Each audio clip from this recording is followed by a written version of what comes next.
Hey everybody, my name is Deb and I want to welcome you to another episode of Just for Deb's RV Transport Adventures, woohoo, from up here in Goshen, Indiana.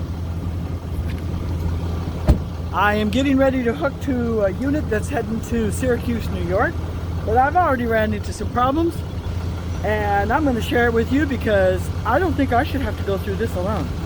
So anywho, I hooked up my battery so that I could raise the unit, and I saw spark when I hooked it up, so I figured, hey, it's got juice. So I go to run the jack, nothing happens, and I think, oh, my battery must be dead. So I hook up my little jump starter doodad thingy, nothing happens. So I'm resorting to plan C, which is the manual crank. And real quickly, how this works is this cap right here, you'll see, fits over this hole right here. And I don't know if you can see down in there. I'll try. It's kind of hard to see, but there is a, oh, there it is. There's a little fitting down there. And so then you kind of just mosey over here to your side compartment. This is normally where it's at. It's in the side compartment, and you get out the manual crank. Then you walk back over here. You line this up to where it fits down over that fitting in there, and then you can manual crank. Now, of course, going down is a lot easier than going up, but I've already raised it up to the height that I need. I'm going to back the truck up underneath it and then lower it back down. But I think that there's actually something wrong with the jack, because the button here, the one to raise it up and down, it just doesn't respond. It acts like there ain't nothing happening. So in that case, you're never left without a way out. You can always manual crank. So I thought I'd share that with you so that if that ever happens to you, you won't be like, oh no, it won't raise. There's always a manual way. So, all right, I'll be back in a minute. And while we're on the subject of things that you might need or do need, here's a few of the essentials that I use every time I hook. I've got my sockets here for tightening the lugs on the unit. I have my torque wrench here, which is set at 120 pounds. Then here's just some extra stuff in case I don't normally need most of this stuff here, but I've got it here just in case. But I've got the padlock to lock the tongue down with. These little clippers have come in real handy for busting the zip ties.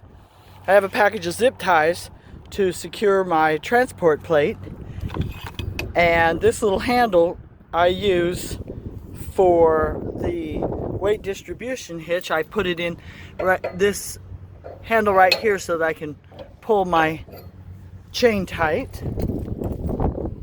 And of course, my air pressure gauge to check the pressure on the tires of the unit, of course. And then I started carrying, just for handiness sakes, a Phillips and a flathead screwdriver, because sometimes you actually have to attach the transport plate with a screwdriver and screws instead of the zip ties. And today is a screwdriver day. This unit needs a screwdriver. So that's that as far as the equipment. You kind of already know about the battery and the ratchet strap. I've mentioned that on previous videos, but just wanted to give you a rundown of some of the basic equipment that I use on a daily basis every time I hook to a unit. All right, everybody, I've got this bad boy buttoned up and ready to go. Let me grab some details for you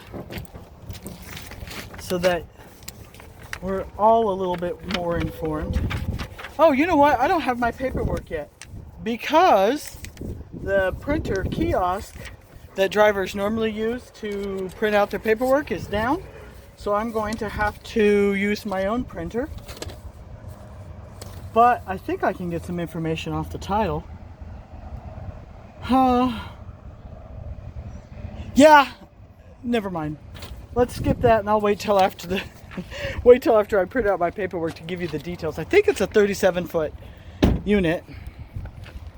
So we'll just do a quick walk around so that you can see everything's taken care of. Oh, all hooked up, safetied up, locked up, tightened up, hooked up, and taped up, and ratcheted up.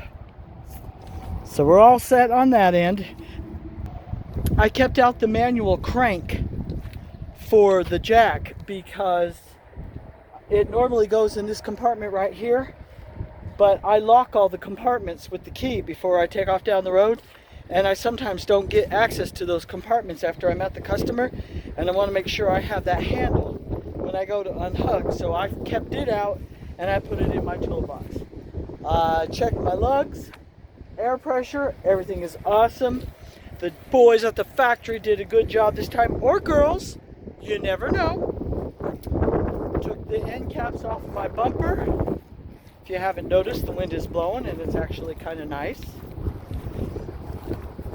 I put the cap on the sewer pipe.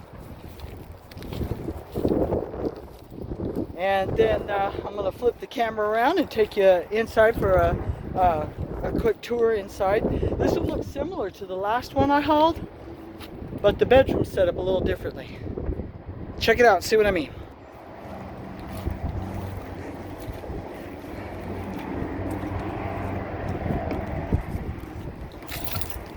All right. This time, the TV and the fireplace is on a center wall, and there's a door or an access into the bedroom this way. Let me flip the camera. Maybe that'll just confuse my editing machine. There's the bedroom, and then of course there's the doorway to get through on the other side. And then there's my gripe with the bed going up against the wall, but not too bad because of the sliding doors, but still, that's my pet peeve. Nice little slide out. One of the things that I like to do when I'm traveling, when I'm pulling my own coach, is I don't like to leave the blinds down because they bang around on stuff. So I just pull them up. Of course, back there in the back is the back room, back bunk area, and a bathroom. I have no idea what it looks like. There's our awesome little kitchen. Alrighty. And that's it for the tour. I did want to mention that I did get my replacement, what do you call it? My replacement tag, license plate, and I was wrong about the price. That little sucker to replace those tags cost me 50 bucks. So may I recommend not losing your license plates for your units, because it can be costly. But it's my fault. I probably already mentioned this, but I looked through my post-trip pictures when I delivered that last unit, and sure enough, there was that license plate on the back of that camper. I'm like, great. Alrighty. If there's anything else I think of, I'll update you in a bit. But right now I'm going to close it up, lock it up, and then I got to rotate the position of the truck because I got to use my own printer, and the wind is blowing and it's going to blow right in where the printer is and give me fits. So I'm going to end this now, and I'll check in with y'all later.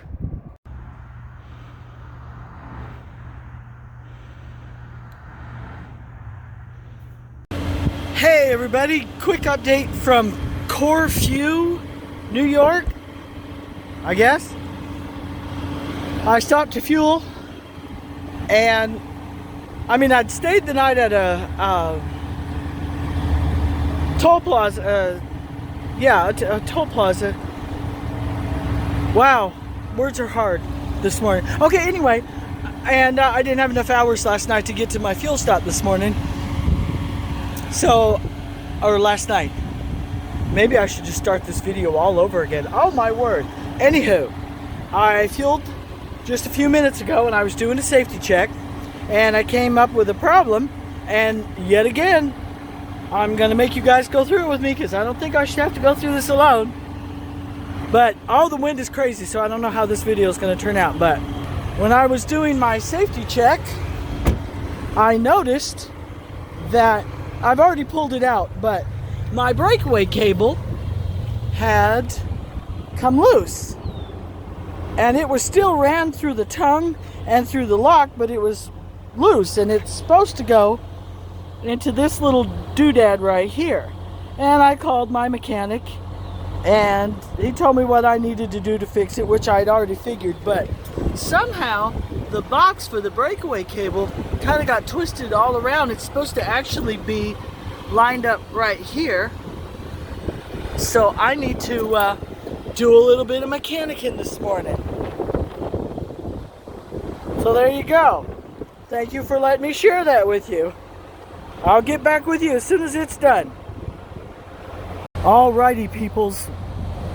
The breakaway cable is reattached, and I've got the box back in place, but what I had to do was get out the manual crank, lower the jack to release tension on my weight distribution, and I moved the chain out of the way so I could get the box back in place. So we are all squared away and ready to go. It helps to have a mechanic on speed dial. Now I'm gonna submit my pictures and log back in and head back on down the road. So yeah, that went well.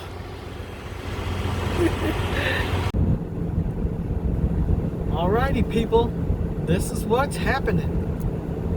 Yet another successful delivery in Syracuse, New York. I was able to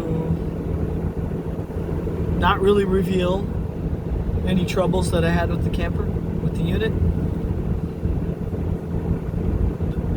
It's kind of like don't ask, don't tell. They didn't ask, so I didn't tell. If they'd have asked, I'd have told them. Sometimes they do. Sometimes customers will ask, did you see anything wrong or find anything wrong? But they didn't ask, I didn't tell. But it went well. I am currently bobtail deadheading 3.5 hours down to New Jersey to see my BFF. Gonna spend the weekend there. And then Monday, heading back to Indiana so I can be in Wakarusa on Tuesday for my husband's going through the orientation with Horizon, so I wanted to be there for that. It is a nice day. It's going to be a nice drive, nice casual drive. And I'm probably going to stop at a Tim Hortons just to aggravate my BFF, because I'm like that. I'm that kind of person. She hates Tim Hortons, and I'm like,